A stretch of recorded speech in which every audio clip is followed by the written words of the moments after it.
বিগত বছৰকেইটা ধৰি এই বছৰো আমাৰ আকৰ্ষণ হ'ল, যদিও আমি প্ৰথম প্ৰাধান্য গড়ক দিওঁ, তাৰ তুলনাত আমাৰ বাঘৰ আকৰ্ষণটো অলপ বেলেগ ৰকমৰ থাকে।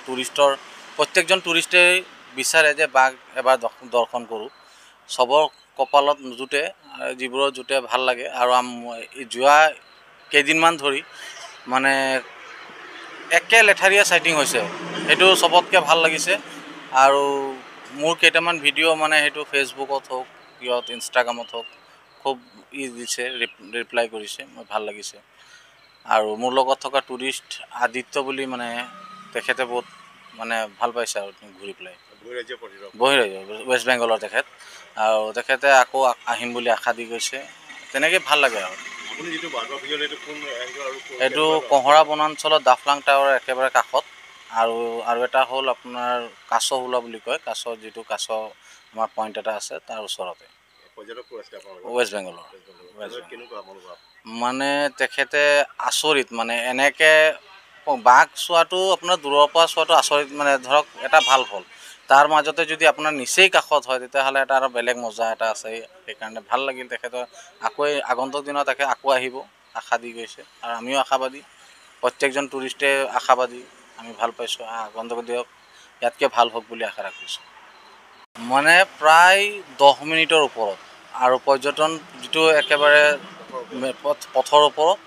আৰু সেইকাৰণে আপুনি ভিডিঅ'টো দেখাই পাব, পিছফালে কোনো গাড়ী নাই, একদম বাঘে আমাৰ ফালে আহি আছে। আৰু সেইটো ভিডিঅ' মানে হেড অন শ্বট, সেইটো খুবেই কম দেখা পায়, প্ৰত্যেকজন টুৰিষ্টৰ কপালত নুজুটে। আৰু সেইটো কাৰণে ভাল লাগিছে এইটো ভিডিঅ'। প্ৰায় 8 পৰা 10 মিনিট, প্ৰায় 8 পৰা 10 মিনিট। মাত্ৰ 3জন গাড়ী, মোৰ গাড়ীত মাত্ৰ 3জন পৰ্যটক। মানে বিগত বছৰকেইটা ধৰি এই বছৰো আমাৰ আকৰ্ষণ হ'ল, যদিও আমি প্ৰথম প্ৰাধান্য গড়ক দিওঁ, তাৰ তুলনাত আমাৰ বাঘৰ আকৰ্ষণটো অলপ বেলেগ ৰকমৰ থাকে। প্ৰত্যেকজন টুৰিষ্টেই বিচাৰে যে বাঘ এবাৰ দৰ্শন কৰোঁ। চবৰ কপালত নুজুটে, যিবোৰৰ জুটে ভাল লাগে। আৰু যোৱা কেইদিনমান ধৰি মানে একে লেঠাৰীয়া চাইটিং হৈছে, সেইটো চবতকৈ ভাল লাগিছে। আৰু মোৰ কেইটামান ভিডিঅ' মানে সেইটো ফেচবুকত হওক, ইনষ্টাগ্ৰামত হওক, খুব দিছে, ৰিপ্লাই কৰিছে, মোৰ ভাল লাগিছে। আৰু মোৰ লগত থকা টুৰিষ্ট আদিত্য বুলি মানে তেখেতে বহুত মানে ভাল পাইছে আৰু ঘূৰি পেলাই। বহিৰাজ্য ৱেষ্ট বেংগলৰ তেখেত, আৰু তেখেতে আকৌ আহিম বুলি আশা দি গৈছে। তেনেকৈ ভাল লাগে আৰু। এইটো কঁহৰা বনাঞ্চলত ডাফলাং টাৱাৰৰ একেবাৰে কাষত। আৰু এটা হ'ল আপোনাৰ কাছহুলা বুলি কয়, যিটো কাছ আমাৰ পইণ্ট এটা আছে, তাৰ ওচৰতে। ৱেষ্ট বেংগলৰ। মানে তেখেতে আচৰিত, মানে এনেকৈ বাঘ চোৱাটো আপোনাৰ দূৰৰ পৰা চোৱাটো আচৰিত, মানে ধৰক এটা ভাল ফল। তাৰ মাজতে যদি আপোনাৰ নিচেই কাষত হয়, তেতিয়াহ'লে এটা আৰু বেলেগ মজা এটা আছে। সেইকাৰণে ভাল লাগিল তেখেতৰ। আগন্তুক দিনত আকৌ আহিব আশা দি গৈছে, আৰু আমিও আশাবাদী, প্ৰত্যেকজন টুৰিষ্টে আশাবাদী।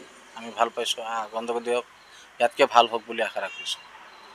মানে প্ৰায় 10 মিনিটৰ ওপৰত, আৰু পৰ্যটন যিটো একেবাৰে পথৰ ওপৰত। আৰু সেইকাৰণে আপুনি ভিডিঅ'টো দেখাই পাব, পিছফালে কোনো গাড়ী নাই, একদম বাঘে আমাৰ ফালে আহি আছে। আৰু সেইটো ভিডিঅ' মানে হেড অন শ্বট, সেইটো খুবেই কম দেখা পায়, প্ৰত্যেকজন টুৰিষ্টৰ কপালত নুজুটে। আৰু সেইটো কাৰণে ভাল লাগিছে এইটো ভিডিঅ'। প্ৰায় 8 পৰা 10 মিনিট, প্ৰায় 8 পৰা 10 মিনিট। মাত্ৰ 3জন গাড়ী, মোৰ গাড়ীত মাত্ৰ 3জন পৰ্যটক।